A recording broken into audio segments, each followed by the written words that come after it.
aqui nos assistindo através do canal do YouTube e também do Facebook. Muita gratidão hoje e muita alegria de hoje ter uma conversa super inspiradora e motivadora para a gente com a doutora Wanda Ramos, que é juíza do trabalho e também tem uma atuação e uma visão sistêmica na justiça do trabalho. E hoje vai ser esse o nosso tema da nossa live.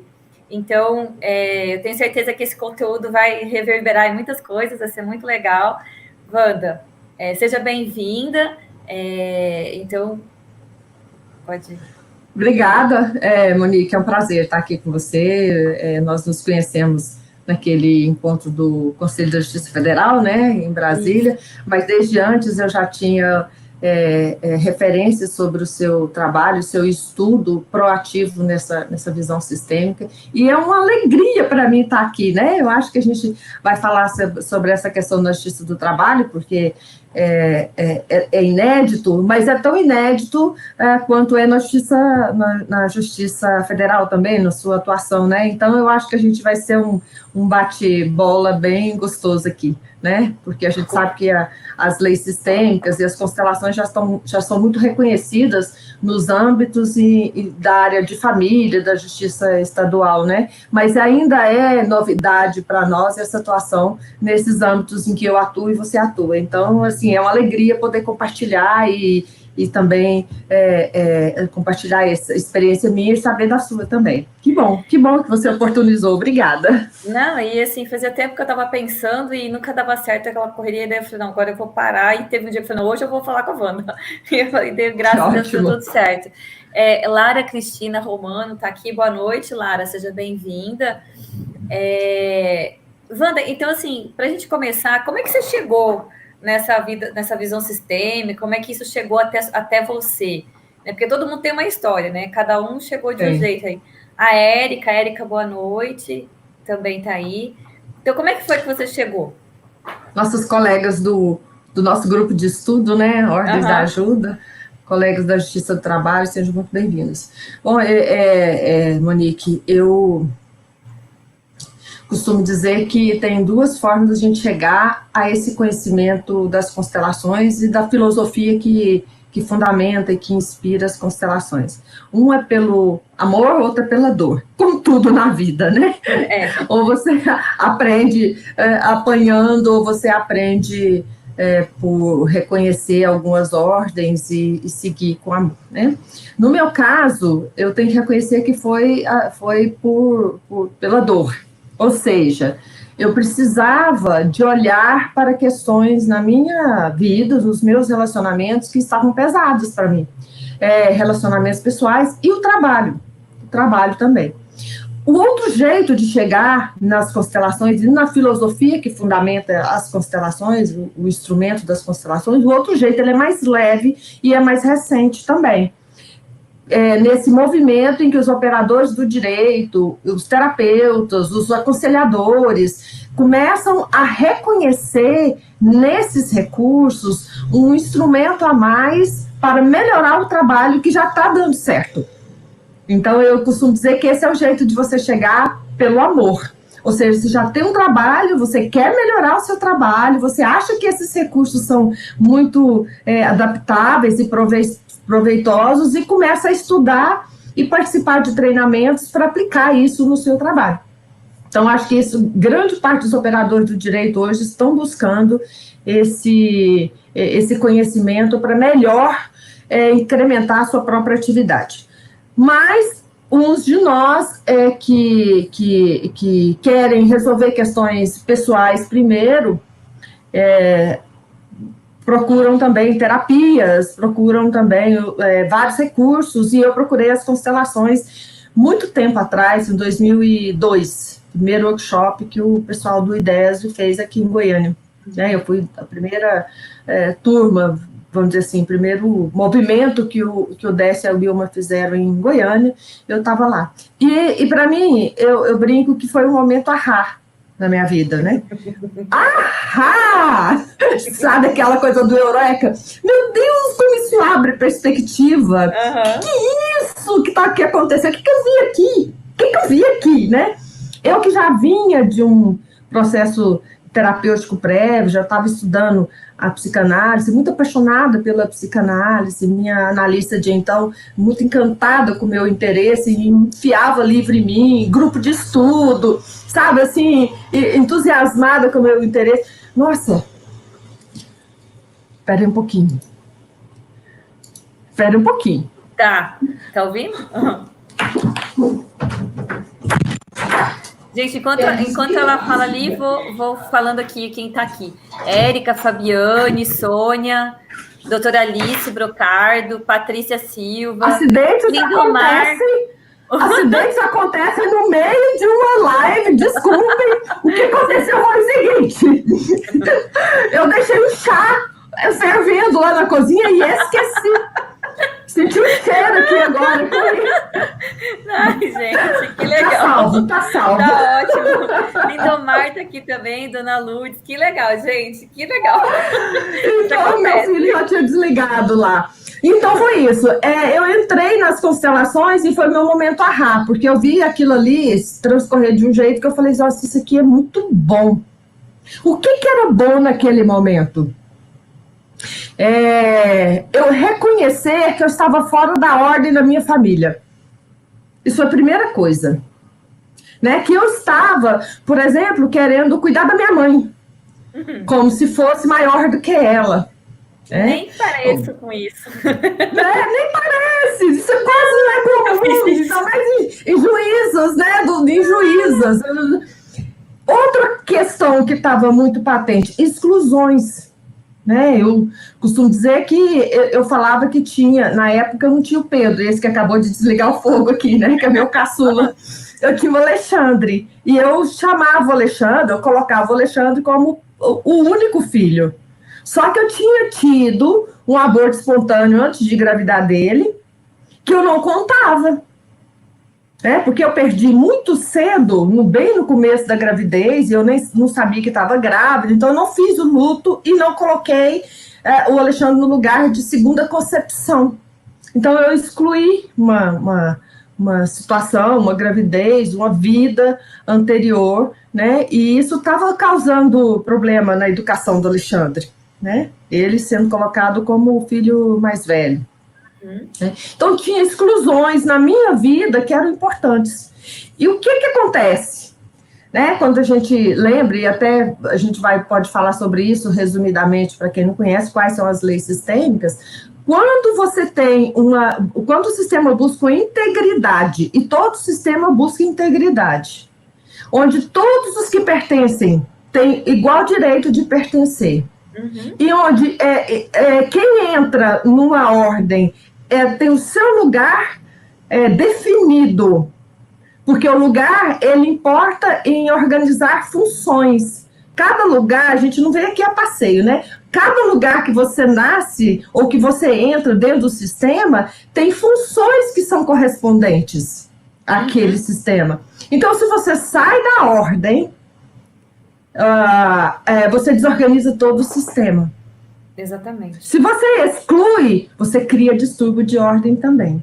O que acontece quando esses dois parâmetros de regularidade do sistema, que é a ordem de entrada e o pertencimento, quando eles são desorganizados, você perde condições de chegar naquela lei sistêmica, que eu costumo dizer que é maravilhosa, que é do equilíbrio. Porque a lei do equilíbrio, que costuma ser dita como terceira, mas elas não têm uma hierarquia temporal, né? Não tem uma hierarquia temporal, elas acontecem como uma visão sistêmica, elas acontecem simultaneamente, né? Mas a hierarquia é a lei da troca entre iguais. E você troca depois que você já cresceu. Você já saiu do núcleo primeiro familiar, onde você é filho. Você vai para o mundo, ou vai para a escola, ou vai para o trabalho, ou vai para as relações de amizade, ou vai para as relações afetivas, e aí então você começa a trocar. Se você está desorganizado no seu sistema primário, você não tem espaço interno para essas trocas serem produtivas e úteis. Então, o que acontece? Eu estava colocando, por exemplo, força demais no meu trabalho. né? E aquilo estava muito pesado para mim, muito pesado. Eu não tinha nem espaço, nem tempo para viajar, para namorar, para curtir o tempo com os meus amigos, porque eu precisava ficar 100% do meu tempo trabalhando. Trabalhava até de madrugada, varava a noite trabalhando, tirava férias para fazer sentença. E né? isso é Era muito uma coisa típico assim. da gente, né? Da nossa carreira. É uma postura de autossacrifício. Né? Isso estava muito pesado para mim, por isso que eu digo, eu cheguei nas constelações pela dor, pelas dificuldades. E na medida em que eu fui compreendendo essa situação e eu fui me colocando no meu lugar, as coisas foram ficando mais claras para mim. Por exemplo, eu compreendi que o nosso mundo, o mundo jurídico, ele exige de nós algumas posturas que não nos faz necessariamente bem. Por exemplo, qual que é o que o sistema espera do juiz? Que ele resolva, sobretudo, processos. Que ele enxugue a máquina. Que ele azeite a máquina, que deixe a máquina funcionar. Zerada. O resultado é numérico. Né? É número de processos. É isso que é contabilizado na gestão. É isso que é contabilizado nas metas. Número de processos resolvidos. E a gente entra por lealdade, por necessidade de pertencer, né, que é também uma categoria estudada por Bert Helling, que a gente entra nesse movimento e adere, porque a gente precisa responder a essa estrutura para poder ser legitimado nela. Então, o que se espera do juiz? Isso, que resolva o primeiro processo, e segundo, se der tempo, se for possível, a gente atua no conflito também e soluciona. Mas se der tempo.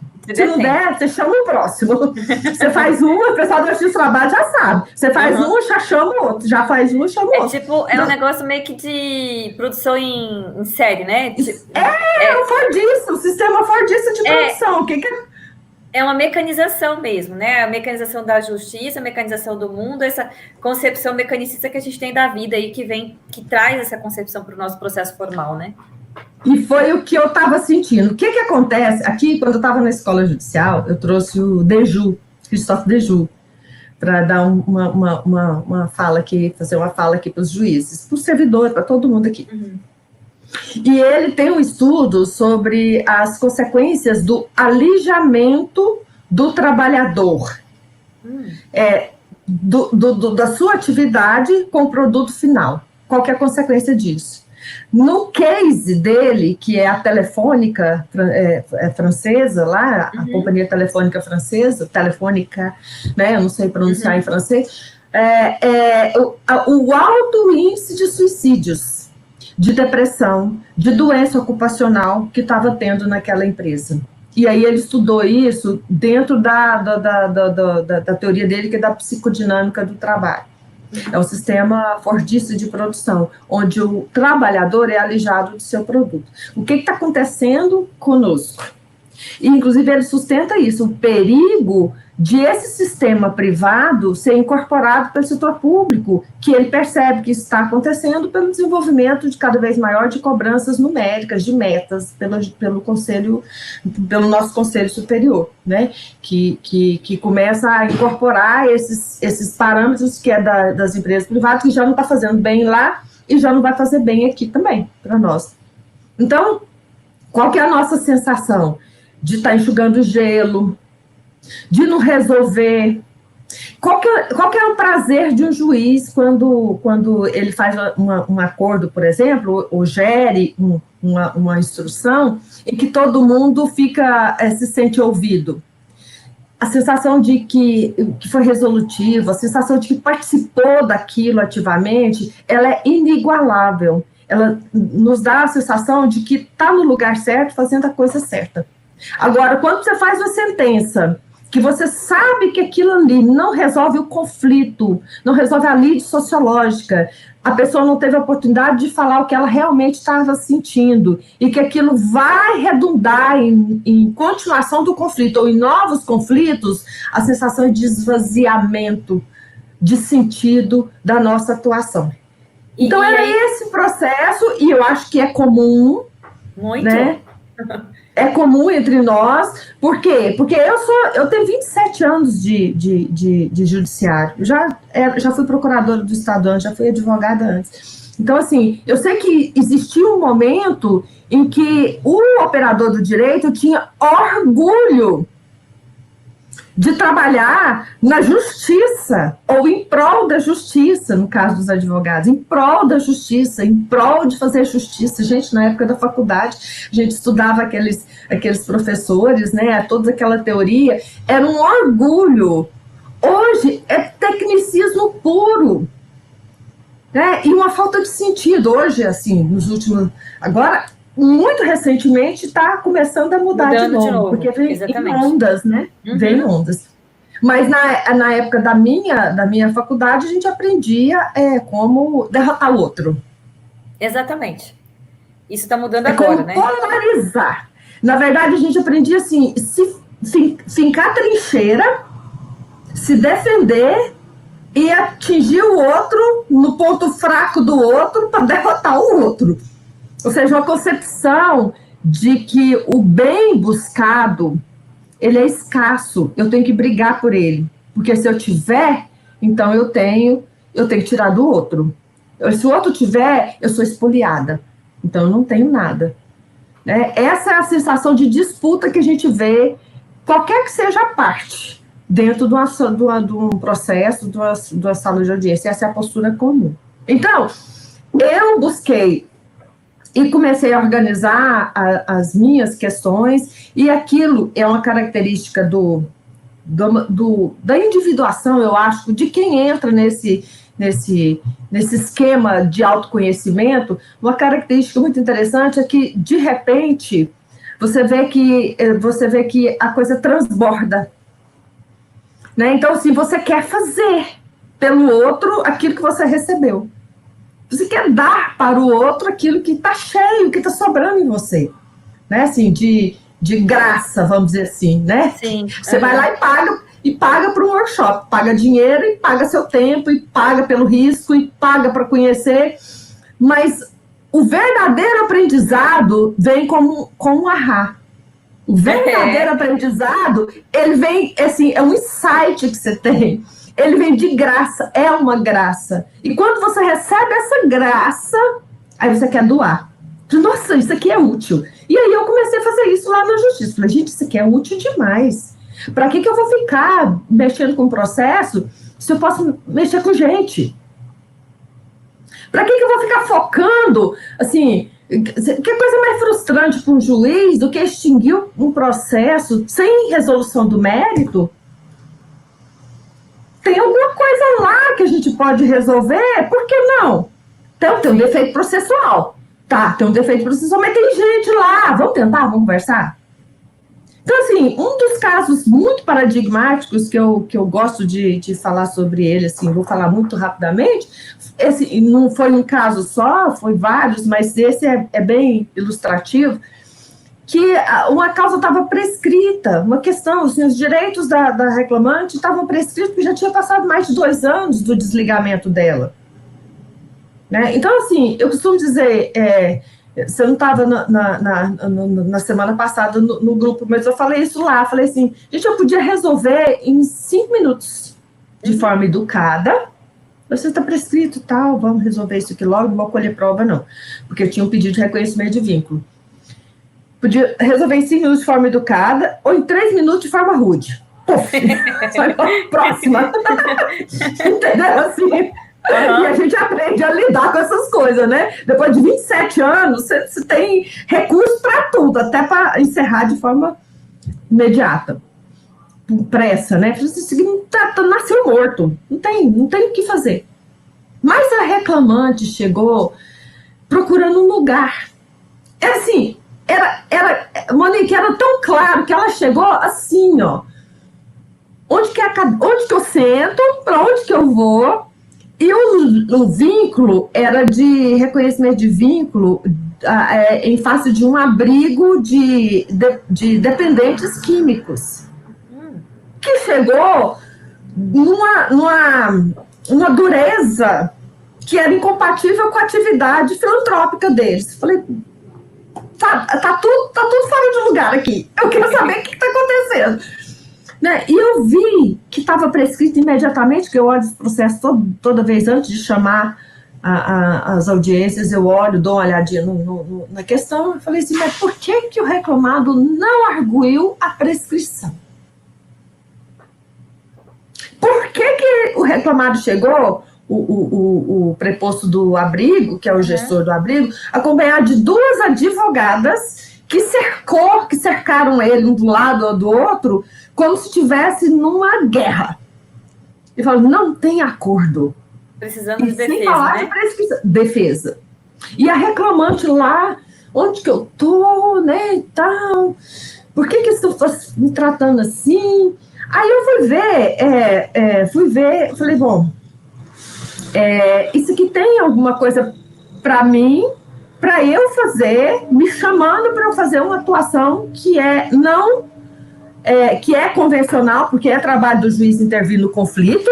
Hoje eu entendo com 100% de certeza que o meu trabalho não é enxugar, resolver um processo, mas é intervir criativamente no conflito do outro, porque onde tem conflito tem vontade de crescer, onde tem conflito tem uma dor querendo ser olhada, onde tem conflito tem alguém que precisa falar, onde tem conflito tem alguém excluído do sistema, onde tem conflito tem alguém fora de ordem, onde tem conflito tem dificuldade de equilibrar e de trocar. Então, é o meu trabalho, sim, intervir na relação, não necessariamente no processo. O processo, como eu disse, resolveria em 5 minutos. E eu perguntei para a moça, eu pressupus, e aí tem a questão da postura, que a gente pode tocar nisso depois, eu pressupus, alguma coisa me falou, eu tive um insight de que ela era dependente. E eu confiei nesse insight de forma assim que eu não perguntei para ela se ela era dependente. Eu perguntei há quanto tempo você está limpa, usando a linguagem dela. Quanto tempo você está limpa? E ela, assim, inacreditavelmente, assim, né, para quem está de fora, que achou que eu adivinhei, mas eu percebi, é diferente de adivinhar, eu tive uma percepção e confiei na minha percepção.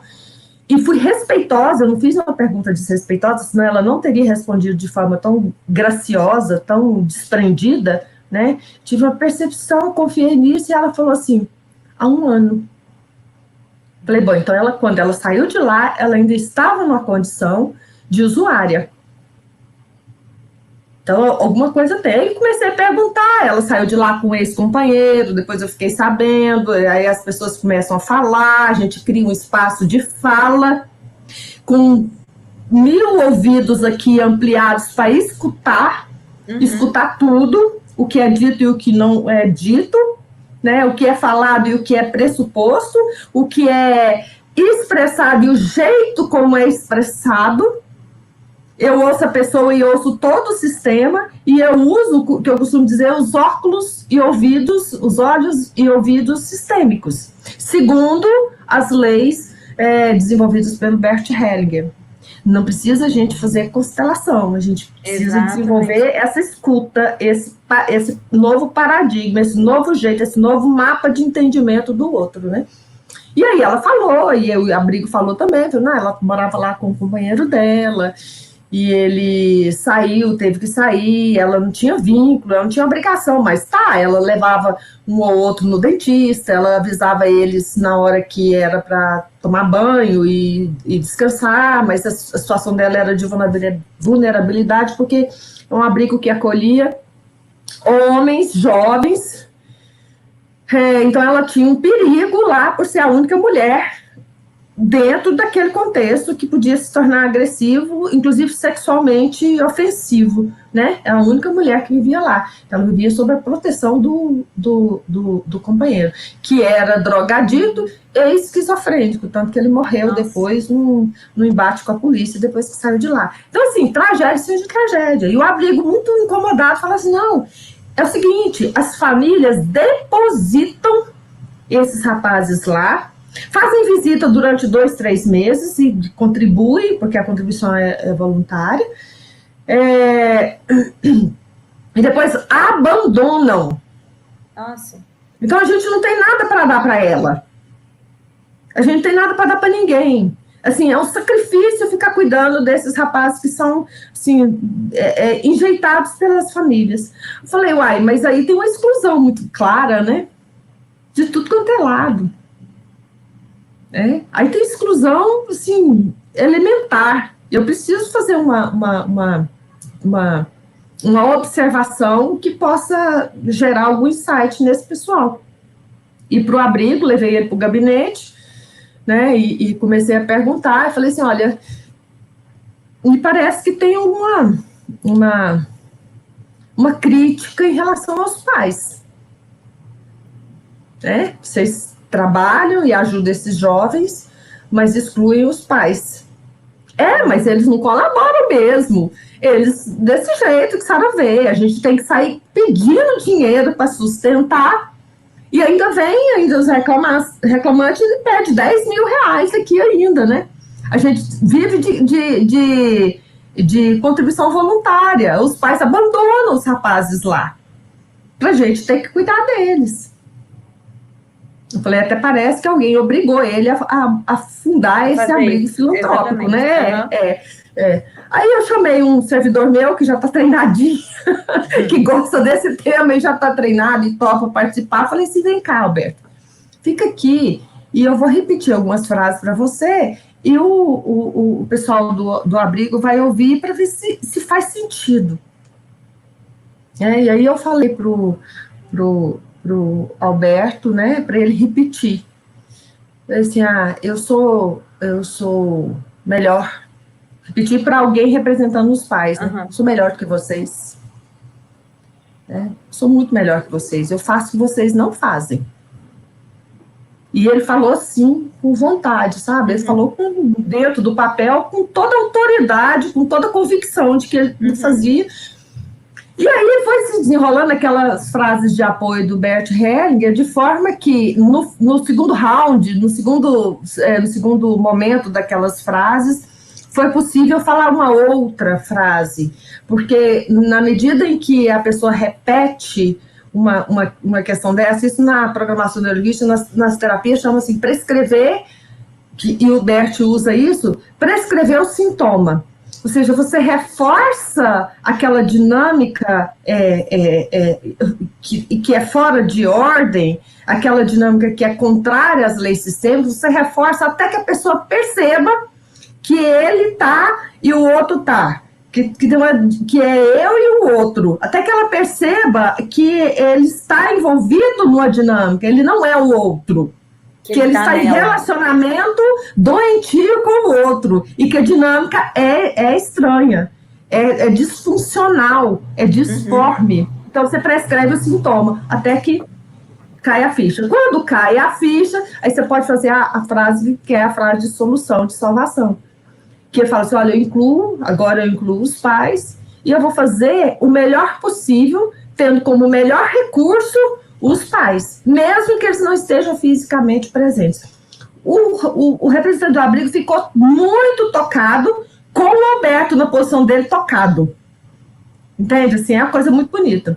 E aí eu fiz também uma interação com a reclamante, né? Não sem coincidência, o pai dela é alcoólatra e estava sumido, não é coincidência. Ela percebeu que aquilo podia ter... Ela percebeu sem eu falar. Ela falou, uma hora ela falou assim, meus filhos estão em perigo? Ela falou, meus filhos estão em perigo? Isso pode se repetir? Olha só.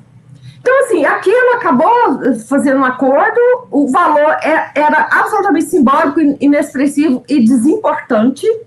O valor era só uma expressão material de tudo que eles tinham recebido, e aquilo pode se desenvolver. Então, esse é o tipo de solução que a gente pode fazer hoje, que impacta na vida das pessoas, dos advogados e dos sistemas do filho da menina, do pai da menina, do ex-marido da menina que morreu, do atual marido que ela tem, do rapaz, enfim, impacta na vida de todo mundo. E esse é o nosso trabalho? Por que esse é o nosso trabalho, Monique? Porque nós e nós queremos intervir no conflito de uma outra forma. Exatamente. Nós queremos parar de enxugar gelo. Nós queremos parar de estarmos alijadas do nosso processo pessoal na relação com o outro. E sabe o que nos apoia nisso? A instituição, a legislação e o campo. Sim. Né? A instituição, porque a gente sabe que todos os tribunais agora estão se abrindo para saberes multidisciplinares, não só para constelação familiar. Sim, para diversos. Mas diversos! As rodas de conversa, justiça restaurativa, todas essas terapias, essas técnicas novas estão trazendo esse movimento de que... E o interessante que é, a gente interfere, mas não é aquela interferência de você tomar o problema da pessoa para você. A interferência é numa outra postura. É numa postura, tipo, eu sou juíza e a partir da minha função eu posso auxiliar o outro, mas no meu lugar. Né? Não é você interferir, mas tomando partido ou querendo ou se metendo no problema da pessoa e trazendo o problema para você. Não é isso. Porque às vezes a gente fica muito cansado com isso. É você, na sua postura, auxiliar dessa forma. E às vezes a gente não precisa fazer uma constelação para fazer isso. Com uma fala sistêmica, às vezes você consegue trazer isso. Deixa eu só ler uns comentários de umas pessoas das meninas que estão aqui. Ótimo. Peraí. Eu voltei aqui, tem as meninas estão aqui, Érica, Fabiane, Sônia, Sônia Argentim, doutora Alice Borcardo, Patrícia Silva, a Lindomar Pacheco, a Dona Lourdes. Dona Lourdes é uma fofa. Suspeita de falar, que ela assiste todas as nossas lives aqui. Fabiane, querida daqui de Campo Grande.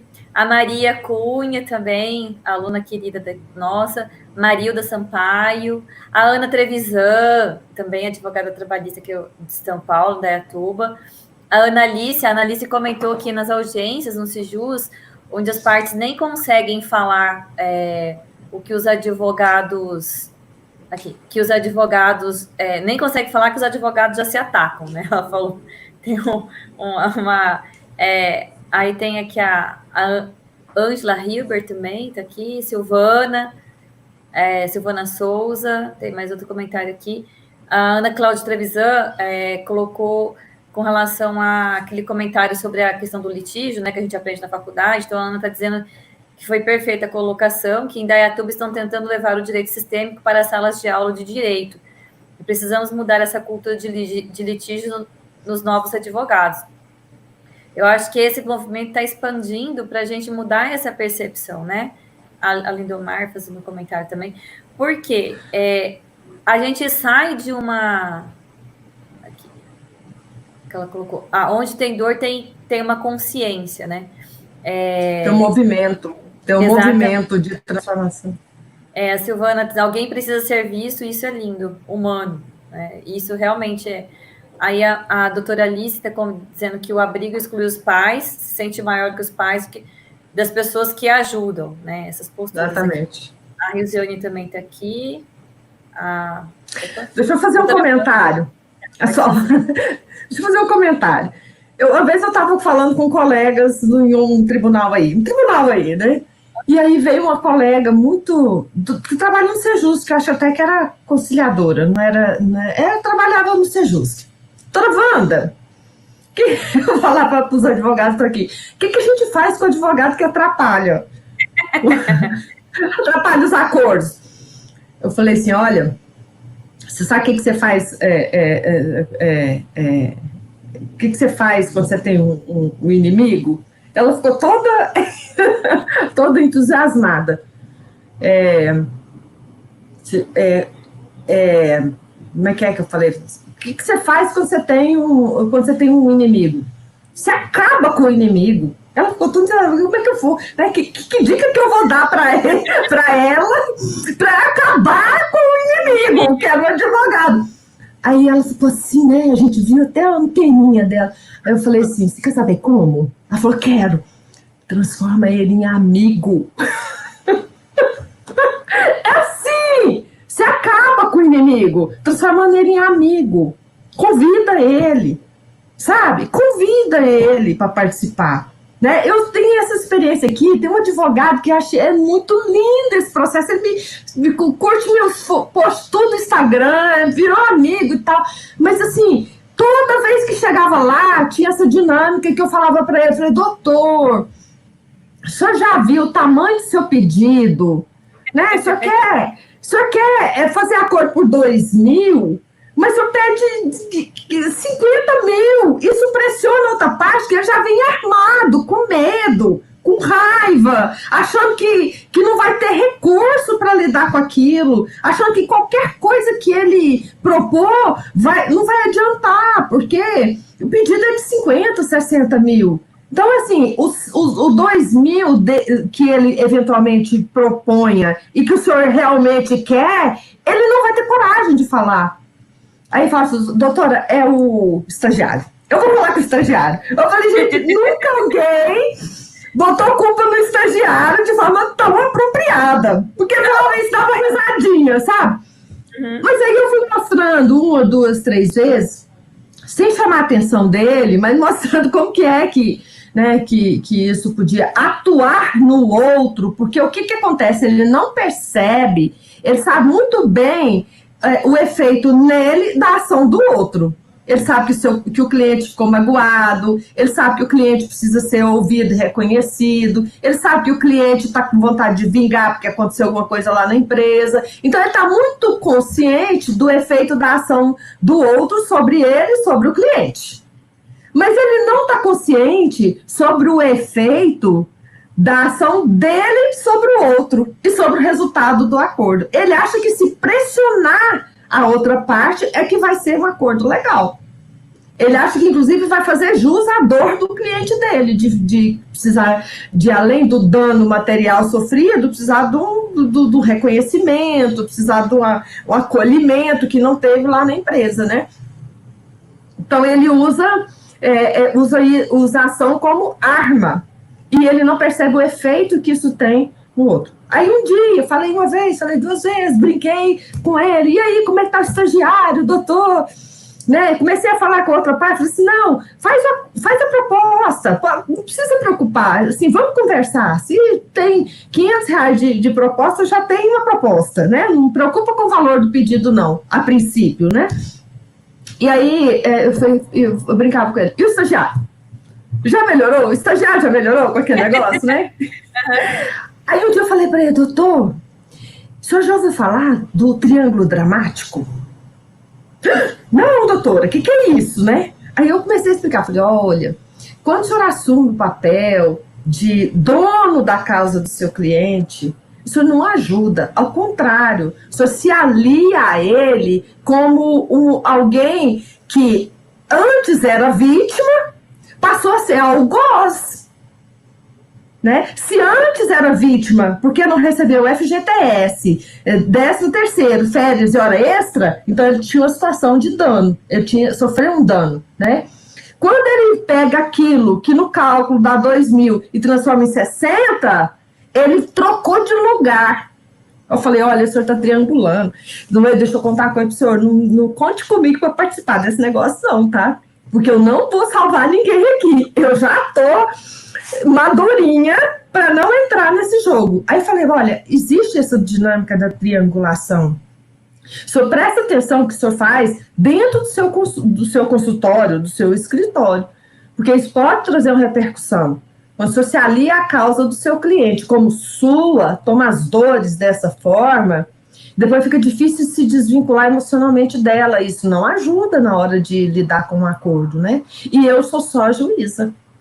Sim. Eu brinco com ele. Então, assim, ó, eu estou aqui super disponível para tudo quanto é técnica de mediação, se eu quiser. A gente vai usar rapport, empatia aqui à vontade, tudo, até constelação a gente usa, tudo. Mas depois que sair daqui, se não deu acordo, eu só aplico a lei. Só. Não salvo ninguém. Eu não salvo ninguém nem do próprio destino. Exatamente. Não salvo ninguém. Então, eu sou só a juíza. Eu estou no meu lugar. Isso, quando eu falo assim, eu só aplico a lei, tem gente que entende, então não está lidando com a justiça. Eu falei, não, é porque a justiça é um valor muito superior.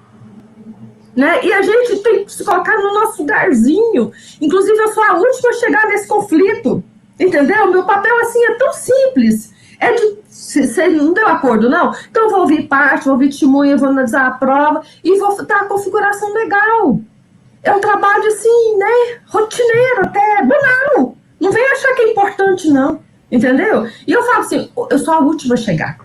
Quando eu falo sou a última a chegar, e eles esperam que a juíza seja muito importante, quando eu falo que eu sou a última a chegar, eles têm que perceber, eu espero, pelo menos é esse o meu propósito, eles têm que perceber que eles também não são os primeiros a chegar. E entendeu? É interessante. Se a juíza que é importante no imaginário arquetípico das pessoas, se a juíza que é importante diz que chegou em último, e eu chegou em segundo. Quem chegou primeiro é que é importante. Vamos olhar para quem realmente está envolvido na relação. Vamos olhar para eles, porque senão vocês ficam envolvidos no trabalho de operador do direito e perde a noção de que essa causa não é sua, você só acompanha.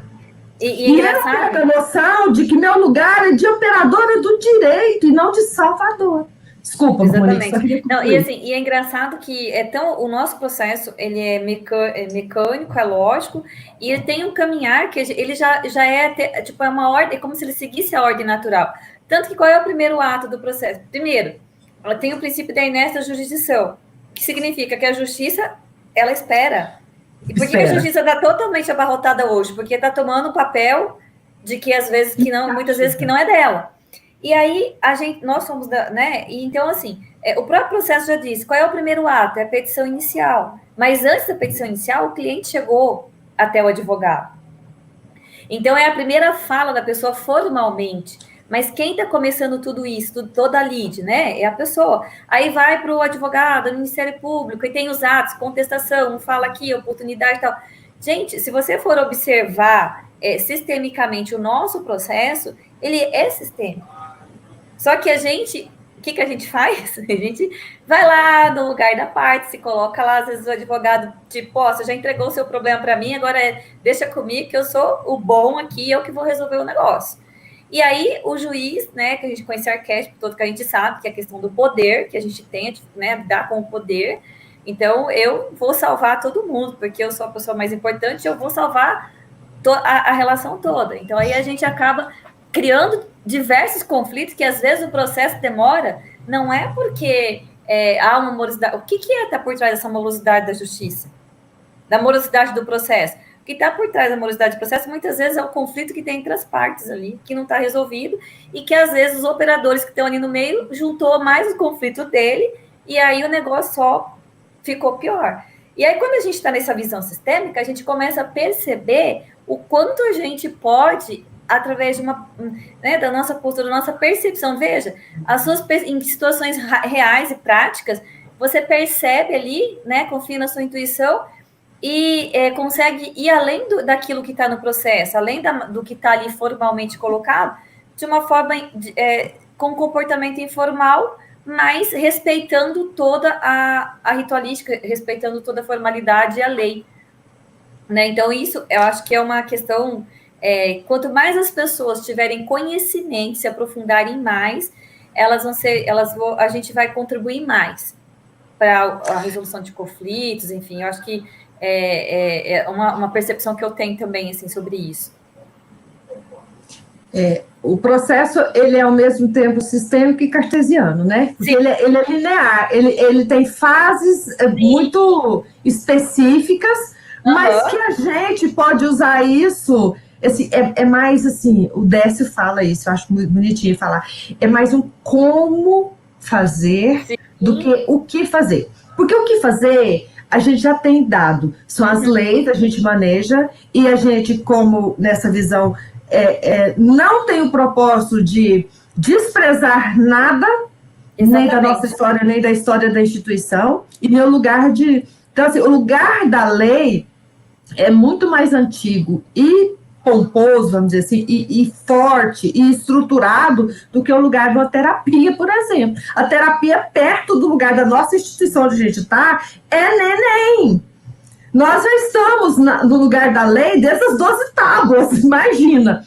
Né? Então, é um lugar muito dogmático, estruturado, firme e que tem uma bênção muito grande, porque a justiça, eu tenho um orgulho, eu tenho uma honra, eu tenho uma alegria de fazer parte há 27 anos e antes também dessa instituição, porque veja só, é a justiça que evita com que as pessoas se emaranhem muito mais ao fazer justiça com as próprias mãos. Sim, ao fazer elas próprias a vingança privada. Se por meio da justiça, por meio de nós, por meio dos operadores, por meio da instituição, a gente pode aplanar os conflitos e resolver por meio da lei, isso evita que as pessoas o façam, que as pessoas se vinguem, que as pessoas briguem pessoalmente e emaranhem assim e as outras gerações viram a guerra. Então, assim, é um lugar muito estruturado e bom de trabalhar, porque tem essa conotação muito benéfica. Mas, então, assim, ele é cartesiano, porque tem toda uma estrutura rígida de passos, mas a gente pode usar, aí é o como. A gente respeita o lugar, respeita a lei, que é o nosso instrumento, mas faz de um jeito nosso. Exatamente. Por exemplo, outro dia eu vi o Yuli falando, achei bonitinho demais, né? Aquele colega nosso lá do Nordeste, ele falou assim, ele falou assim, o que faz de conhecimento? O que faz de conhecimento? É para conhecer o processo. Vê como é legal? Sim. Nessa fase, eu não vou aplicar a lei. Então, eu posso, por exemplo, eu posso ser mediadora e ouvir todas as confissões que as partes têm para fazer. Eu não paguei mesmo, eu rasguei o recibo mesmo, eu peguei o FGTS de volta mesmo, porque eu estou na fase de conhecer. E eu posso usar isso a favor de um acordo e não usar como arma na hora de instruir e julgar.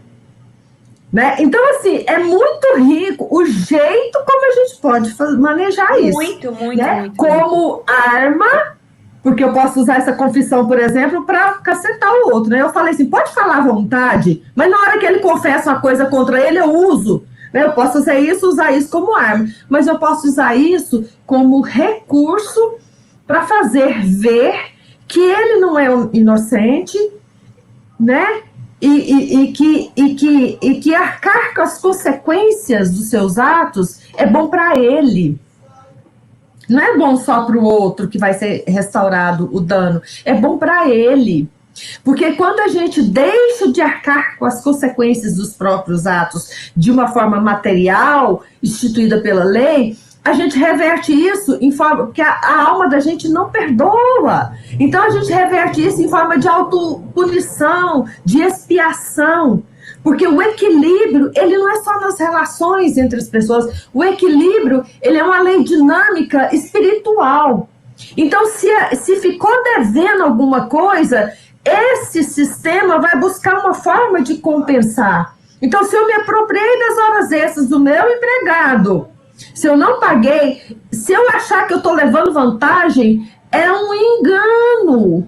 Porque eu vou ter que compensar isso de alguma forma. Como? Os demais colegas dele não vão trabalhar com a mesma colaboração, porque eles estão aliados à pessoa que sofreu um dano. Ele vai, por meio desse procedimento da autopunição, da autoexpiação, ele vai perder, ele vai achar um jeito de não ficar de não usufruir de algo que foi extraído ilicitamente de outro, entendeu? Uhum. Então, é dar a oportunidade às pessoas de perceber essas dinâmicas e elas traçarem um rumo de correção. Isso é nosso trabalho, a gente está aí para isso. Na justiça, na minha justiça e na sua justiça, é um pouco mais delicado. Na justiça, de uma forma geral, a gente é chamado a assumir o papel de salvador, porque de se aliar com aquele que é da nossa preferência, vamos dizer assim. Sim. A Justiça do Trabalho, por exemplo, tem uma lei protecionista.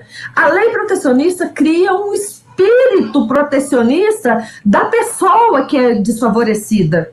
Não precisava, a gente podia até tratar ela como igual, principalmente se ela estiver acompanhada por advogado, mas já existe uma expectativa de que aquela pessoa é socialmente, vamos dizer assim, necessitada, e que todo mundo precisa dar a mão, né? É um equívoco muito grande, porque isso infantiliza a pessoa, né? Infantiliza a parte do empregado. Mas tem essa expectativa. Na Justiça Federal, eu acredito que, como a gente trata com instituições de direito público como parte, tem alguma expectativa também de olhar para isso na justiça comum, a mulher que sofre violência doméstica, ou a mulher, assim, tem uma expectativa também protecionista para aquela situação, e a gente deixa de olhar o todo.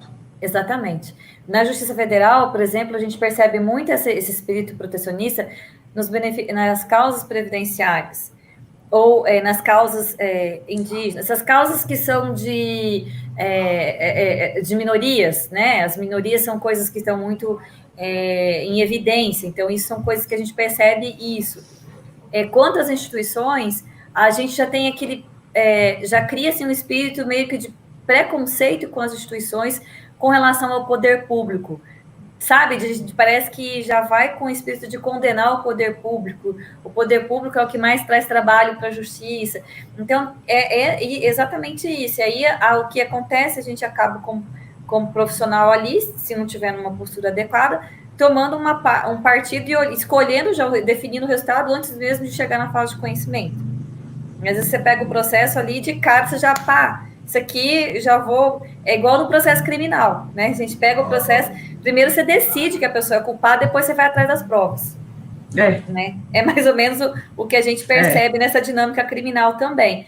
Então, isso tudo a gente vai... essas visões que a gente percebe, e o que eu acho muito interessante é como a gente pode, através do nosso estudo, da nossa busca, do autoconhecimento de coisas pessoais para resolver as nossas questões, a gente conseguir trazer esse crescimento para a justiça, trazer esse olhar humanizado para as pessoas e para a justiça, né? Até comentei com você um pouco antes de uma situação que aconteceu comigo no trabalho, e que eu percebi que eu estava numa postura que eu não estava, que na verdade eu tinha um conflito interno meu com meu pai. E aí, quando eu percebi que eu estava naquela dinâmica, eu percebi por que estava acontecendo aquela desordem no meu ambiente de trabalho. E quando eu olhei para isso e coloquei o meu pai no coração, sim, reforcei a imagem do meu pai, eu percebi que as coisas começaram a se resolver e as coisas entraram no lugar. Eu me coloquei no meu papel e no meu lugar. E às vezes, eu tinha comentado com você também uma outra situação, que eu percebia que diversas vezes eu tinha alguns conflitos com advogados me enfrentando. Tipo, do nada, um dia numa audiência previdenciária, o advogado, mas assim, começou a falar alto e gritar e falou que eu não podia fazer perguntas na audiência, né? E assim, eu olhei aquilo, né, conduzi a audiência e tal, mas aí depois que terminou, eu fui refletir por que eu estava por que aquilo estava acontecendo comigo e de algumas situações. E aí eu percebi que aquilo, que também tinha que muitas vezes, o que eu estava fazendo ali? Era uma relação que eu também não estava olhando, trazendo a força interna do masculino do meu sistema. É meio que eu negligenciava. Quando eu olhei para isso, comecei a trazer a força do meu masculino, meu feminino, e antes da audiência, eu botava meu pai e minha mãe junto comigo ali, acabou o problema. Eu nunca mais tive esse tipo de situação aconteceu comigo. Então, o que é? É a gente olhar para a gente, perceber quando tem um conflito ali, a primeira coisa que gente, aconteceu algum problema no meu ambiente ali, eu já, calma aí, respira, porque tem alguma coisa aqui que precisa ser analisado. Então, a gente fazer esse exercício constante, de você perceber o que está vindo para você e de você perceber o que tem em você que também está trazendo aquilo ali que você também precisa melhorar, né? Então, eu acho que isso é um crescimento e uma riqueza muito grande para a gente, né? Eu acho que essa postura que eu aprendi com o Décio também, né, com o curso que foi a visão que ele trouxe, é o que o Bert trouxe, né? O Sami que abriu esse espaço, trouxe todo esse conhecimento, mas o que eu percebo é que hoje a gente tem N possibilidades, sabe? Muito. A gente escuta não violenta, comunicação não violenta, diversas outras formas que a gente pode aplicar no nosso dia a dia e trazer isso esse resultado que você traz, né? De você sair satisfeita e realizada da sua função. Acho que isso é uma coisa muito bacana e rica da gente trazer para as pessoas, né? A justiça vem mudando ao longo das últimas décadas no mundo inteiro, né? Começou com aquela questão do trabalho do Capelletti, né? Lá na Itália, na década de 70, a questão das ondas, né? E a resolução consensual chega como a terceira onda de acesso à justiça. Né? E aí, ao mesmo tempo, me lembra aquela questão do centésimo macaco. Eu vou contar a história do centésimo macaco, que é do campo mórfico, né? Ao mesmo tempo, na mesma década de 70, nos Estados Unidos, Frank Sander propôs a questão do Fórum Múltiplas Portas, a Corte Múltiplas Portas. Foi em 76 que ele fez aquela conferência e denominou uma corte onde o processo não é a única porta de entrada e a sentença não é a única porta de saída. Ele propondo soluções diversificadas para cada tipo de conflito, para cada tipo de processo, para cada tipo de conflito. Ou seja, vamos customizar isso e atender, né? Assim, a sentença não é a última Coca-Cola do deserto, ao contrário, como o Kazuo Watanabe fala, o outro autor que eu gosto muito, o Mancuso, Rodolfo Camargo Mancuso fala também, a sentença residual, a sentença é a última. Gente, a sentença é a última coisa para você pensar. Primeiro, vamos pensar em resolver essas questões dos acordos. Por quê? Porque cria uma aderência, quando as partes resolvem elas mesmas e a gente só como mediador, elas se comprometem, elas têm uma condição de engajamento com a solução que não teria se fosse sentença de um terceiro. Entendeu? Aquilo que a gente sente quando participa de um acordo, eles sentem quando participa do acordo que tem a ver com a vida deles. Eles se engajam naquilo e fica mais concreta a possibilidade de cumprimento, porque eles participaram do processo, isso tem a ver com eles, né? Então, assim, não tem sentido a gente considerar a sentença como a única Coca-Cola do deserto. É a última possibilidade, né? E em casos excepcionais. Essas questões que são de conflito, que tem uma lide sociológica, que tem demandas emocionais, elas são muito mais facilmente resolvidas por meio da mediação, né? E aí, no Brasil, chegou em 2006, com o Movimento Nacional pela Conciliação, né, que fez um refresco, um movimento dentro dessa onda mundial que já estava na Europa e que já estava nos Estados Unidos também, chegou em 2006. 2015 nós tivemos, 2010, né, nós tivemos aquela resolução 125 maravilhosa, que abriu as possibilidades para o diálogo entre as partes, mediado por um operador do direito, né, e aí veio os saberes transdisciplinares, e aí foi aí que em 2012, o CNJ premiou o SAMI com o trabalho da constelação lá em Amargosa, na Bahia. Reconheceu também as constelações como meio adequado de solução de conflito, né? Na verdade, aqueles conflitos lá foram solucionados pela conciliação, foi feito um acordo dentro do processo. Mas o procedimento para chegar foi por meio de uma constelação, né? Um workshop que ele fez lá. Então, agora, nós precisamos mudar o quê? Agora nós temos instrumentos, apoio institucional, ferramenta legal, e nós precisamos mudar a nossa postura. Exatamente. Como operadores do direito. Por quê? Porque a gente acha que vai usar isso, eu vejo os operadores do direito, eu vejo todo mundo entusiasmado com constelação, mas eu vejo depoimento assim, ó, vou constar aqui, né? Eu propus para a cliente uma constelação e ela ficou muito brava comigo. Ela ficou brava comigo, né? Ela brigou comigo. Então, assim, as pessoas acham que vão usar isso de uma forma... usar um instrumento que é sistêmico de forma mecanicista. Exatamente. O que está faltando? Postura. Né? Assim, se você propôs para aquilo e a pessoa ficou brava, ameaçou e tal... Então, assim, é aquilo que você fez com relação ao advogado. Em vez de olhar para o outro e falar assim, que cara equivocado, que cara mal educado, que cara sem noção, né? Você fez o contrário. E é isso que a gente que tem postura, ou que quer ter postura sistêmica, tem que fazer. O que eu fiz para gerar aquele resultado? O que eu fiz para gerar aquele resultado? É o que eu falo para aquele meu advogado amigo lá, que eu falo assim, olha o que você faz que gera aquele resultado. Sim. Entendeu? É a gente olhar para o que a gente faz e o que produz. Por quê? Porque a gente é influenciado e influencia o tempo inteiro. Essa é a característica de uma interação que é mediada por questões que a gente sabe que está na nossa linguagem e por 90% das questões que a gente não sabe. Porque a nossa comunicação é muito mais não verbal do que verbal. E o que é postura? Postura é aquilo que você comunica sem falar. Postura é aquilo ao que o outro responde sem saber. Então, ele não responde ao que você fala. As pessoas não respondem ao que você fala, elas respondem à sua postura. Internamente, é o que vem de dentro. O estado que você emocional, o lugar onde você se coloca, aquilo que você fala para si mesmo. Fundamentalmente, aquilo que o Bert mostra na lei sistêmica, da pessoa estar em seu lugar no sistema, na sua ordem familiar. Porque estar no próprio lugar e incluir as pessoas que pertencem te libera de se preocupar com o outro. Você pode se preocupar não com o outro para fazer alguma coisa por ele, mas você pode se preocupar com a interação com o outro de forma criativa. Te libera. Inclusive para você ver o que pode ajudar e de que forma vai ajudar, os limites da ajuda, né, que é o que a gente estuda no nosso grupo de estudo, os limites da ajuda. Então, postura é isso.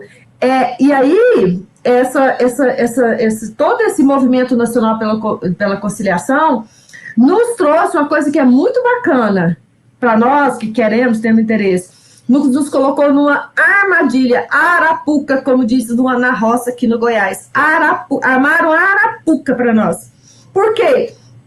Porque ao propor que a gente faça mediação e que use todo o ferramental, que é da programação neurolinguística, que é da sistêmica, que é da teoria cognitiva, comportamental, que é da comunicação não violenta, enfim, que você use, você estabeleça rapport, saiba como entrar no lugar do outro, empatia, escutativa, teste de realidade, com maior delicadeza, você faz isso lá no gabinete, escondidinho, você não põe o outro em vexame.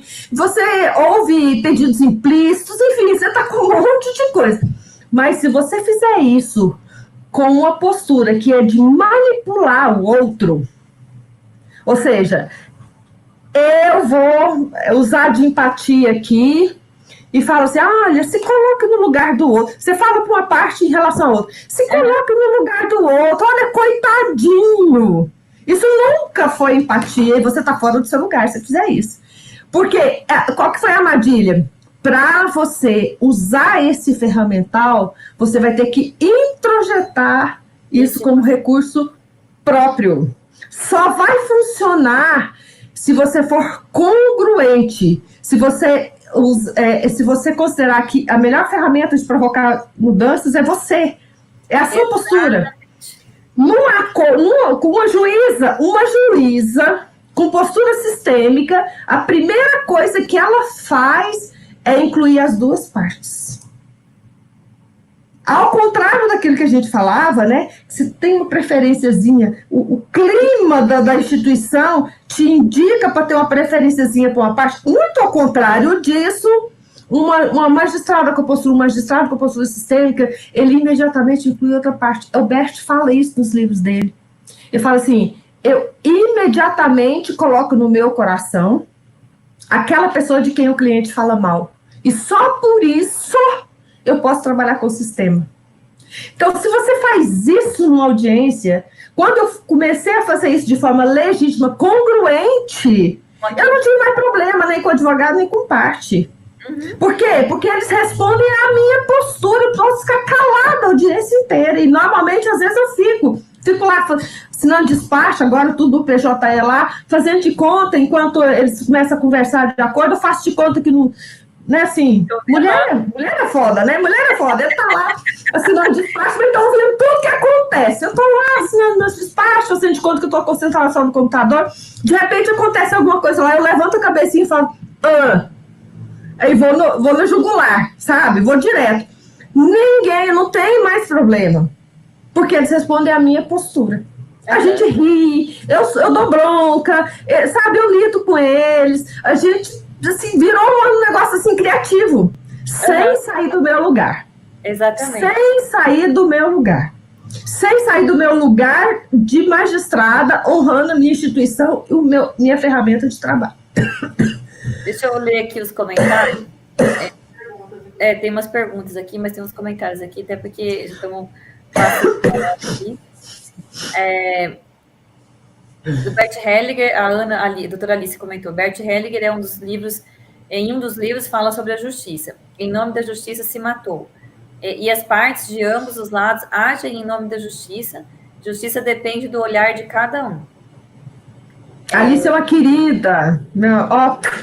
Quanto tempo a gente não encontra? Eu fiz uma aula com ela lá no TRT4, uma gracinha. A Linda Pacheco, nas causas trabalhistas, doutora Wanda, qual a causa sistêmica familiar das partes de maior índice de atendimento? Tem algum sintoma mais identificado na relação trabalhista? Interessante a colocação dela. Tem. A causa mais sistêmica, mais comum nas leis trabalhistas é a exclusão. E normalmente a exclusão do pai. É muito frequente, é muito visível, é imediatamente visível isso. Né? Então, assim, a gente sabe que tem uma questão sistêmica básica envolvida pelo jeito como as pessoas entram na audiência. Então, assim, se as pessoas chegam de forma serena, tranquila, normalmente não tem uma carga emocional, aí você vai olhar para o processo, tem um negócio assim, não pagou verba rescisória, aí você olha para o reclamante, é muito comum o reclamante falar assim, olha, quase pede desculpa por ter ajuizado a ação. Olha, eu nem queria estar aqui. Eu tô aqui porque precisa. Eu preciso liberar meu FGTS, meu seguro-desemprego. Se não me pagou, não me liberou as guias. Aí o cara quase que pede desculpa, a empresa, quase que pede desculpa por não ter pago. Falei assim, olha, parcela para mim. Tira a multa do 477, por favor. Por favor. E aí eles fazem acordo e saem abraçado. Aí você vê que a questão é puramente de equilíbrio. Esse reclamante, logo ele não arrasta lata. Entendeu? Ele não arrasta lata. Ele logo está empregado de novo. Você vê que ali é uma questão de restabelecer o dar e o tomar. Ponto. Agora, quando a pessoa chega magoada, ofendida, querendo se vingar, tem uma exclusão. E eu sempre tendo a procurar o pai. Porque a gente trabalha num lugar, Monique, que é o lugar de dizer a lei.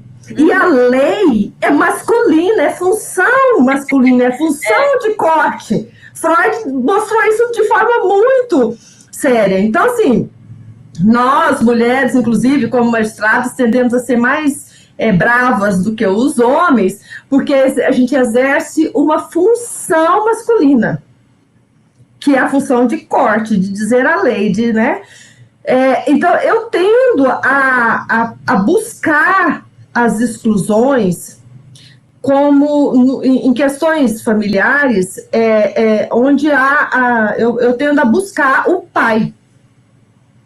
Eu faço até uma enquete, eu tenho até uma pesquisazinha empírica que eu olho lá, porque eu pego as identidades do pessoal que vem depor, né, reclamante e testemunha e tal, e eu pego as identidades, não precisava, a pessoa podia passar direto para o Alberto, que é meu secretário de audiência, mas eu faço questão de pegar e passar para ele, porque eu dou uma olhadinha. É muito frequente não ter o nome do pai na identidade, muito frequente. Isso vai confirmando essa pesquisa que é totalmente empírica, mas uma hora eu vou começar a coletar esse dado, né?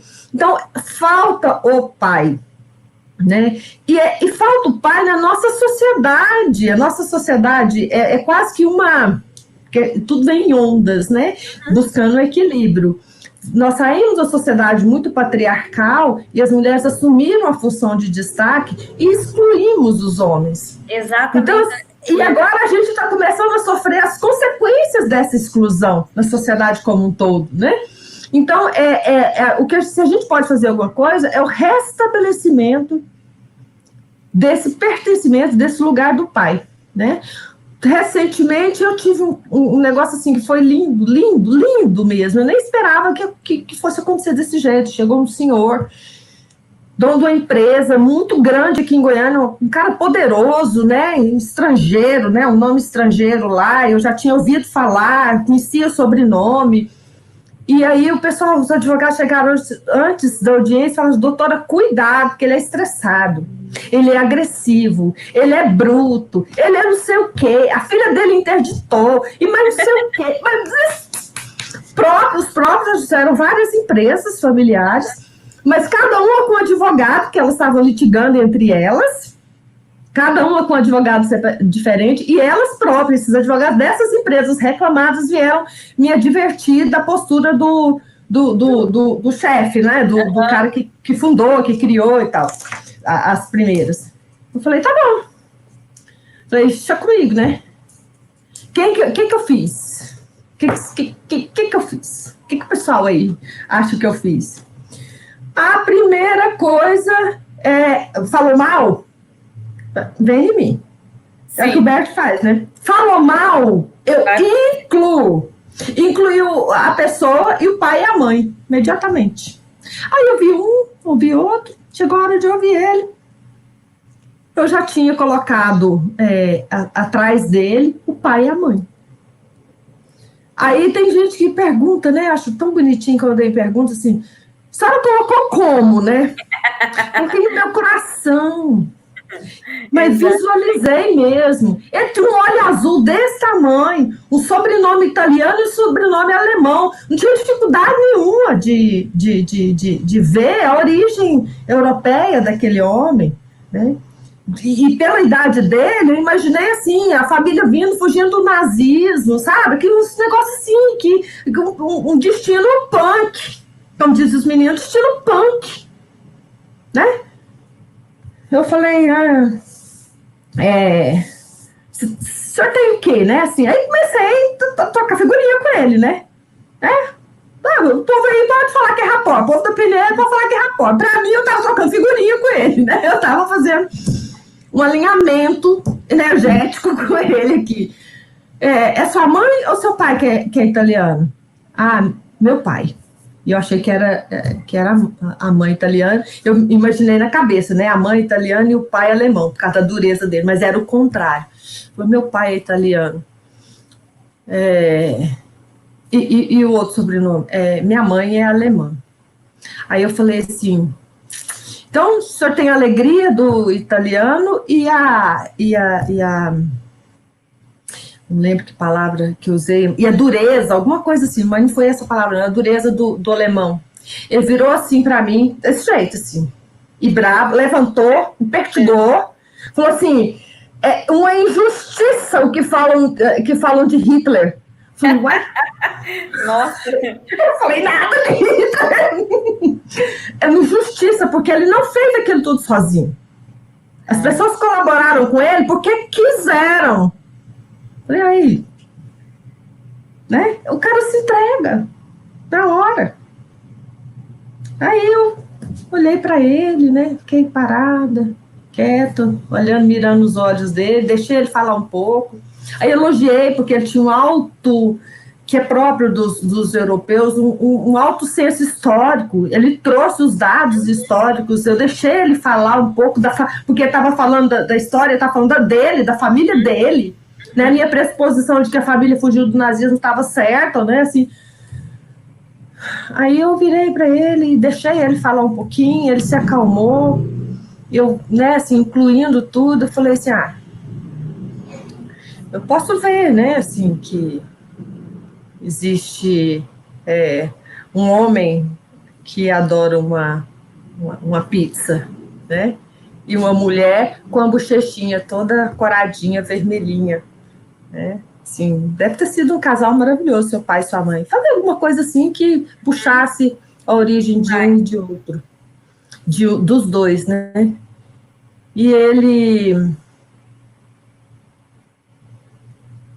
marejou os olhos de lágrima. E eu também. Não foi, eu não tinha a menor ideia de que isso ia acontecer, mas eu estava tão conectada com ele. Eu estava tão sintonizada com ele que a hora que ele trouxe a lembrança da família, que ele incluiu o pai e a mãe, eu senti aqui. Ele marejou, eu marejei também. E aí eu esperei, dei um tempo para ele, e simplesmente nós fizemos um para o outro assim, muito sutilmente. Uma concordância com tudo, sabe? É uma concordância com tudo. Não foi manipulação, entende? Eu não usei técnica, eu me relacionei com ele. Usando tudo que é meu, o meu corpo, usando os recursos, tudo que eu aprendi no seminário do Bert. Eu tive sorte de ser aluna do Bert nos seminários dele, de ter sido constelada por ele, de ter participado de constelação como representante que ele dirigia. Tudo que eu aprendi com o Décia, o Will, tudo que eu aprendi está introjetado em mim. Então, eu não manipulei, eu não usei, eu fui. Eu fui com ele, no relacionamento com ele. Não importa o que falaram dele. Foi até bom terem falado, porque eu incluí logo, né? Sim. Então, é isso que é engraçado, que eu falei que é a armadilha. Para a gente trabalhar sistemicamente, a gente tem que ir para o nosso sistema e nos trabalharmos as nossas questões para a gente estar livre para ser com o outro. Exatamente. É isso. Fantástico. Tem mais algumas perguntas aqui para a gente ir encerrando. Que a doutora Wanda, né, tá um pouquinho em recuperação ainda dessa semana, né? Hoje ela tá bem melhor. Então, aqui, Chauana, ela pergunta para ambas. Já teve algum processo em que, ao visualizar os sistemas de cada parte, se viram obrigados a aplicar a lei, mesmo achando que, para aquele caso sistêmico, a lei seria desproporcional? Quer que eu responda? Sim, pode responder. Você quer responder? Que pode. Tem situações, Chauana, né? Chauana, tem situações que a gente tem que ter, que também é uma postura, uma das questões das ordens da ajuda, que a gente tem que estar na nossa postura, que a gente não pode interferir naquilo, né, no destino do outro, e a gente tem que saber qual é o nosso lugar. Eu só vou intervir até onde é permitido. Isso. Então, se tem uma situação ali que eu estou vendo que posso até ver que sistemicamente, mas o juiz só pode fazer e dar aquilo que a lei permite. Então, eu não posso dar mais do que isso. Então, se eu estou percebendo ali que que a minha intervenção ela vai interferir no destino da pessoa, e que isso vai, mesmo que na minha visão pode ser desproporcional, mas eu tenho que respeitar isso, eu tenho que respeitar esse limite. E aí eu não vou, porque se eu fizer o contrário, eu vou estar me colocando numa postura de salvadora. Vou estar saindo do meu papel, entendeu? Então, assim, e aí, quando eu estou na postura, eu consigo compreender, olha, isso aqui, principalmente, vamos supor, benefícios previdenciários, a gente vê N situações. Tem situação que eu vejo ali que eu não posso resolver. E tem situações na justiça, em todas as áreas, eu acho que na justiça do trabalho, na justiça federal e na justiça comum, tem situações que a gente não sabe, e que a gente não pode resolver aquele problema, aquele conflito. E aí é você saber, olha, eu fiz aquilo que eu podia fazer aqui. Isso aqui eu podia fazer, o que eu não podia fazer, e aí eu fico no meu lugar, e isso fica leve. Agora, pode perceber, quando a gente faz alguma coisa, saindo dessa postura, a gente fica pesado, o trabalho fica pesado, né? Então, eu acho que a percepção que eu tenho, e que já aconteceu, já aconteceu, mas aí ter essa percepção de que eu vou só até onde eu posso ir, né? É isso. Não sei se a Wanda já se deparou com situações assim, mas não Muitas. É difícil. Perfeito, Monique, assina embaixo, assim, não é difícil. Por exemplo, uma ação trabalhista de um filho em face do pai. Quer dizer, é tudo que eu queria naquele momento, né, era fazer uma reconciliação familiar. Sim. Mas as pessoas não querem. Gente, a gente dá o que a pessoa precisa. O que ela está precisando. Às vezes é uma sentença. Não pensem que a sentença é algo menor, porque não é. Muitas vezes o que elas precisam ali é de uma sentença. Então, assim, é que nem exatamente como você falou, Monique. Se eu deixar, na minha função, assim, tá na lei, eu não posso deixar de dar solução para o processo porque eu discordo dele, sabe? Assim, eu discordo das coisas. Assim, eu não sou maior do que o processo de que todo meu sistema. Não sou maior, eu sou desse tamaninho. O cocô do cavalo do bandido. Eu tô assim, eu já podia ter aposentado aqui quase 3 anos. Sabe, eu tô lá porque eu tô me divertindo, tô aprendendo, tô me alegrando com o que eu faço. A hora que eu sair daqui 1 ano, ninguém lembra. Então, assim, eu não sou importante. Eu não sou importante. Por que eu vou achar que eu vou resolver a situação de uma família de forma melhor que eles? Então, o que eles precisam naquele momento é uma sentença. Se eu não der a sentença, é que eu não vou dormir. Se eu der a sentença, com o melhor de mim, com todas as provas que foram produzidas, tô leve, que nem você falou, tô leve. É o que eles precisam nesse momento. Exatamente. E quem sou eu? Eu não sou importante. Eu não sou importante. Entendeu? Isso. Aí tem mais uma pergunta aqui da Érica, ela está perguntando o seguinte: quanto a parte diz que quer a sentença e não aceita o acordo, qual a mensagem que ela está transmitindo? Que ela quer brigar, tá? Tipo assim, tô na guerra, minha filha. Você não quer, não quero saber de. Você faz assim, você aplica, né, tudo de melhor que você tem. Se a pessoa não quer, qual que é a primeira ordem da ajuda, Érica? Dar somente o que você tem, e nesse caso, o que você tem é seu recurso enquanto magistrada, no limite do que a pessoa pede e pode tomar. Se ela pode tomar uma sentença, para mim tá tudo bem. Nem todo mundo quer ser salvo, nem todo mundo quer fazer acordo, nem todo mundo quer reconciliar, e tem que estar tudo bem para nós. Exatamente. Sabe assim? Porque uma coisa que você fala, tem uma coisa também, eu lembro que minha mãe falava, quando eu tinha 7, 8 anos, ela disse, olha, para toda escolha implica uma renúncia. Tinha umas frases arquetípicas que ela usava lá, e que aquilo, assim, não faria nem sentido eu lembrar.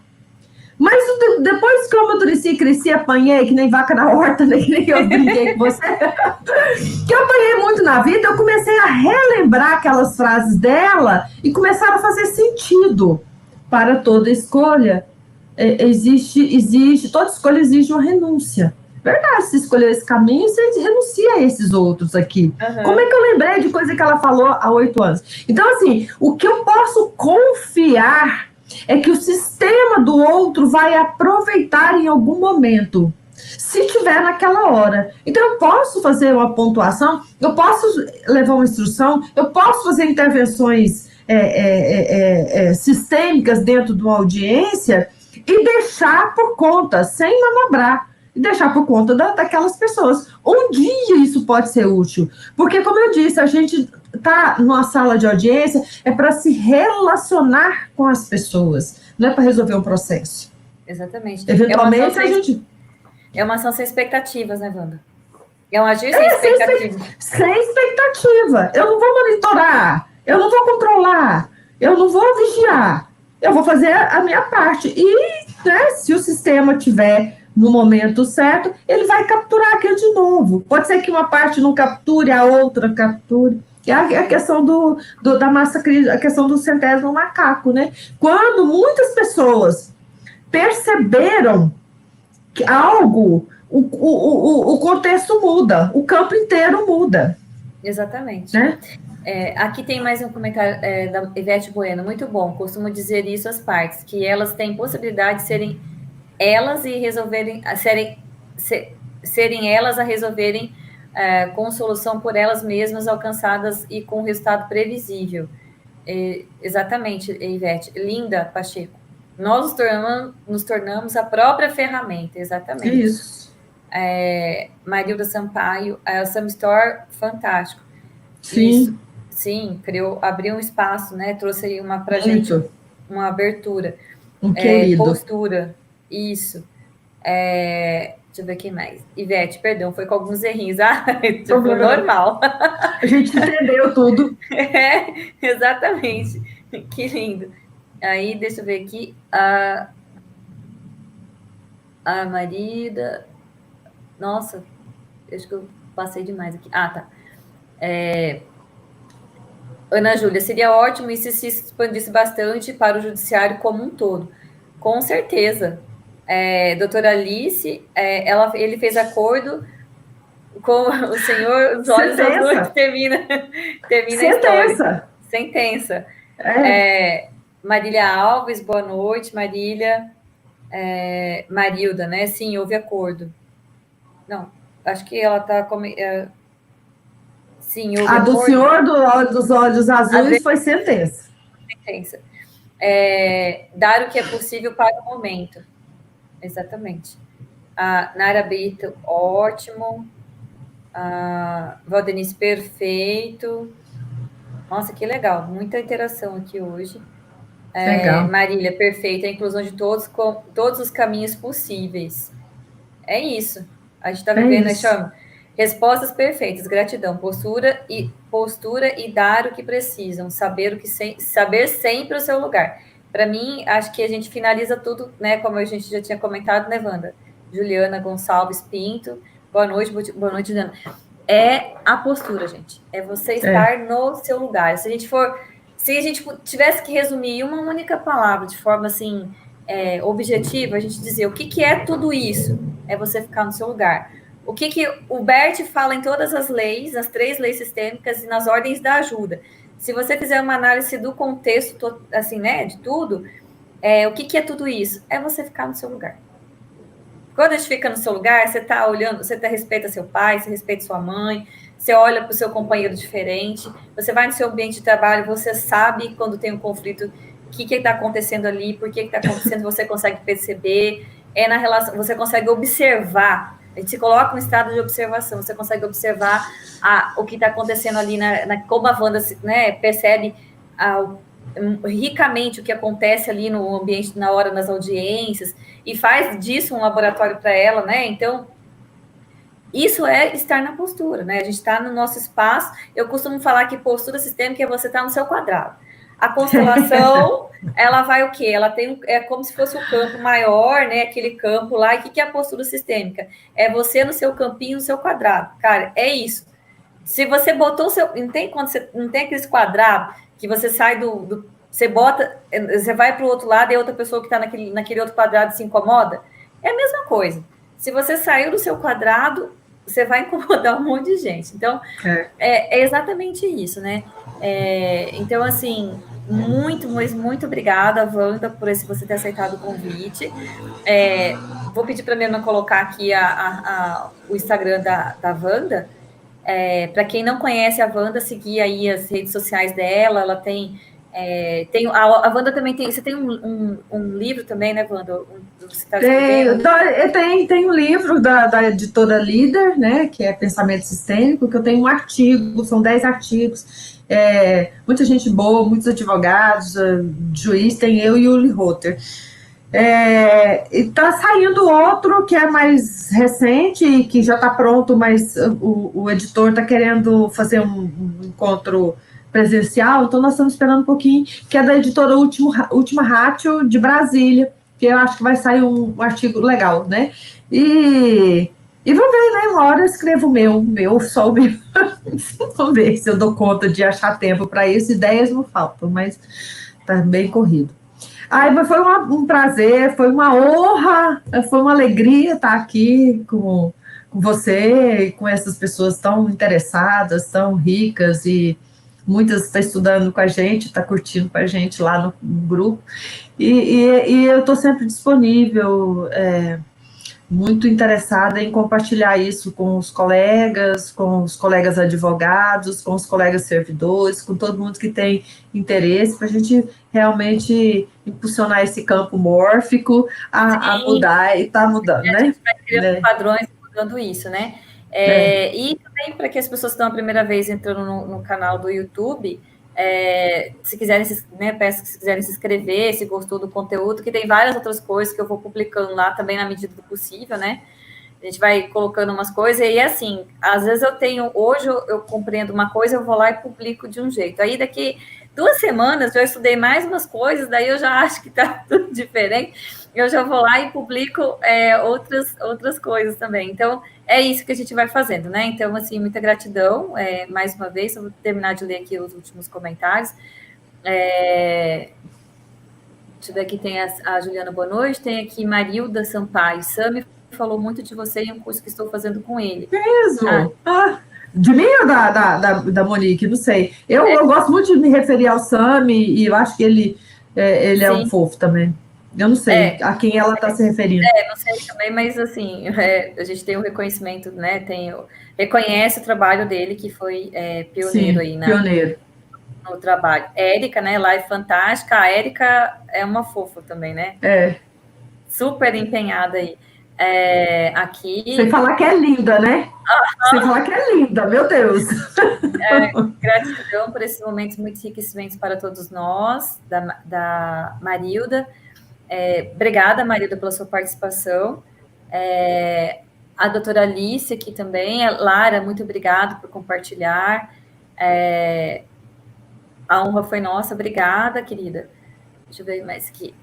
Sônia Maria, eu costumo dizer para as partes, não deixe o juiz decidir a vida do filho de vocês na caneta, quando vocês, como pais, podem resolver agora. Estou errado na minha colocação? Certinho.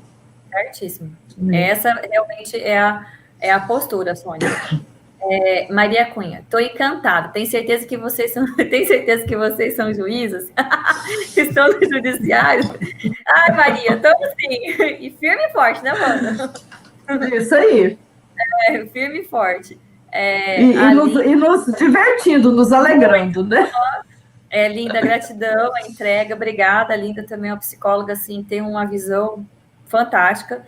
Érica, muito grata pelos elogios, vocês são maravilhosos, obrigada, Érica.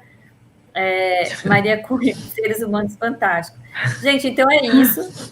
A Alessandra maravilhosa, gente fantástica. É isso, gente. Eu tinha que ficar aqui. Vou me sentir. Vou fazer. Na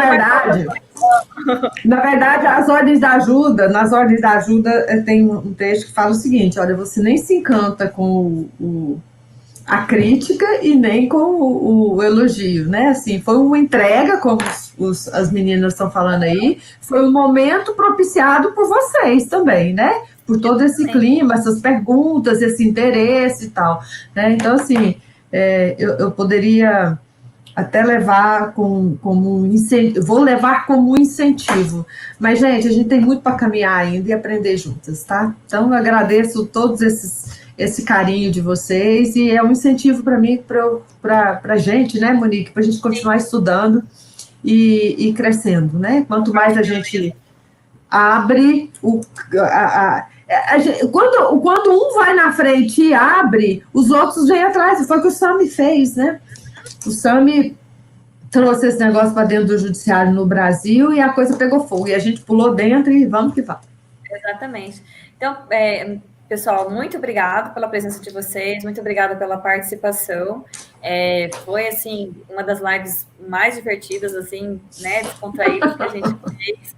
E é bom que a gente, como a gente, né, compartilha as experiências, a gente acaba dividindo as mesmas coisas, apesar de ser justiças com especializações diferentes, mas com muita coisa em comum, né?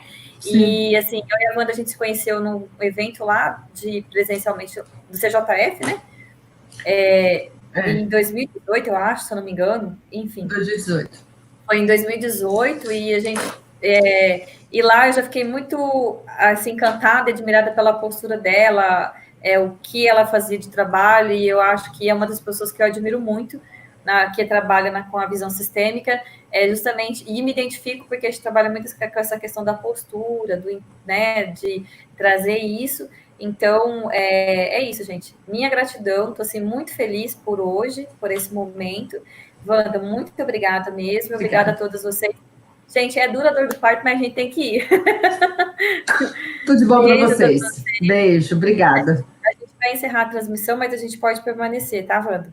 Tá bom, aqui. Pode encerrar. Uhum. Gente, até mais, então. Boa noite a todas. Mila, você encerra aí?